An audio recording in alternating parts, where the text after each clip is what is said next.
السلام علیکم ورحمۃ اللہ وبرکاتہ۔ جی، آپ سب دیکھ رہے ہیں نور ٹی وی۔ آج ہمارا ٹاپک ہے خرچ کرنے کی بہترین جگہ، یعنی آج ہم یہ جانیں گے کہ ہمیں اپنا مال کہاں خرچ کرنا چاہیے، ہمارے مال کی خرچ کرنے کی بہترین جگہ کون سی ہے۔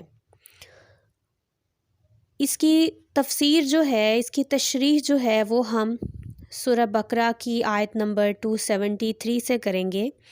اس کا ترجمہ کچھ اس طرح سے ہے، یعنی اس کے ترجمے میں یہ بتایا گیا ہے کہ ان لوگوں پر خرچ کرنا جو روک لیے گئے اللہ کے دین کے کام میں، یعنی وہ اللہ کے دین کے کام میں مشغول ہو گئے ہیں، وہ زمین میں سفر کی استطاعت نہیں رکھتے، کہیں آ جا نہیں سکتے، اپنے کام میں مشغولیت کی وجہ سے وہ دین میں اس قدر مصروف ہو گئے ہیں کہ وہ زمین میں کہیں بھی سفر کرنے کی قوت ہی نہیں رکھتے ہیں۔ اس کی مثال اصحاب صفا ہیں۔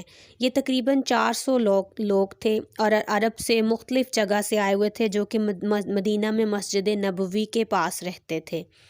یہ لوگ اپنے گھر بار چھوڑ کر آئے ہوئے تھے، وہ کام کاج چھوڑ کر مسلسل علم حاصل کر رہے تھے۔ جب کبھی نبی صلی اللہ علیہ وسلم کو کسی جنگ میں لے جانے کی ضرورت ہوتی تو وہ ان کو ساتھ لے جاتے۔ ان کو علم تھا کہ نبی صلی اللہ علیہ وسلم سے علم حاصل کر کے آگے سیکھنا ہے، یعنی ان کی زندگی کی یہ جد و جہد کی یہ تھی، یہ کوشش تھی، ان کا مقصد تھا کہ انہوں نے زیادہ سے زیادہ علم حاصل کر کے آگے سکھانا ہے۔ چونکہ حضرت ابو بکر صدیق رضی اللہ تعالیٰ عنہ کا آغاز سے اختتام تک آپ صلی اللہ علیہ وسلم کے ساتھ بہت زیادہ رہا ہے، لیکن علم سیکھنے کے حوالے سے حضرت ابو ہریرہ کا حصہ جو ہے وہ ان سے کہیں زیادہ ہے۔ حالانکہ حضرت ابو ہریرہ بہت بعد میں ایمان لائے، اور جب اصحاب صفا میں شامل ہوئے تو بعض اوقات کام میں اتنے مشغول ہوتے تھے کہ بے ہوش ہو جاتے بھوک کی کمی کی وجہ سے، تو آپ صلی اللہ علیہ وسلم ان کو ہلایا کرتے، ان کو کوئی اور دوسرا کام ہی نہیں تھا۔ انہوں نے تقریباً 5000 احادیث یاد کر کے انہیں آگے پہنچایا۔ کوئی بھی علم حدیث حاصل کرنے اور شائع کرنے میں ان سے آگے نہیں بڑھ سکا۔ یہ علم ہر چیز سے کنارہ کشی کر کے انہوں نے حاصل کیا اور ہم تک یہ پہنچا۔ یہ تقریباً 300-400 لوگ تھے جو دین کے کام میں اس طرح سے مشغول تھے۔ تو ان کی مدد کون کرتا تھا، ان پر خرچ کون کرتا تھا؟ ان پر کھیتی باڑی کرنے والے، تجارت کرنے والے مدینہ کے جو دوسرے لوگ تھے وہ ان پر خرچ کرتے تھے۔ اس لیے یہاں پر یہ ایمان والوں کو ہدایت دی جا رہی ہے۔ کہا جا رہا ہے کہ جاہل ان کو غنی سمجھتے ہیں، وہ ان کو امیر سمجھتے ہیں ان کی پاک دامنی کی وجہ سے، کیونکہ وہ ہاتھ نہیں پھیلاتے، آگے بڑھ بڑھ کر سوال نہیں کرتے۔ جاہل جو ہیں وہ ان کا حال نہیں جانتے، ان کی مشکلات نہیں جانتے۔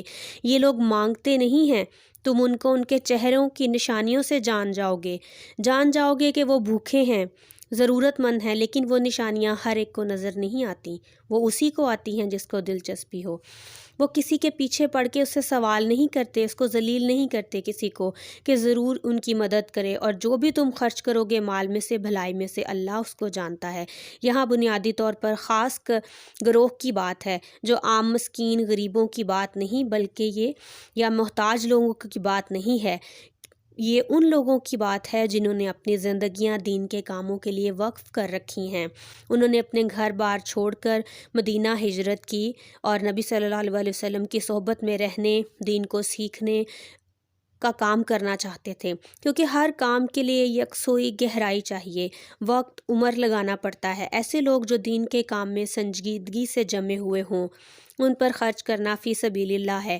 ایسے لوگوں کا مقصد دنیا کمانا نہیں ہے، وہ ظاہری حالت سے لوگوں کو اپنی طرف راغب نہیں کرتے کہ ہم پر خرچ کرو، بلکہ ہمیں ایسے لوگوں پر خود خرچ کرنا ہے، پہچاننا ہے۔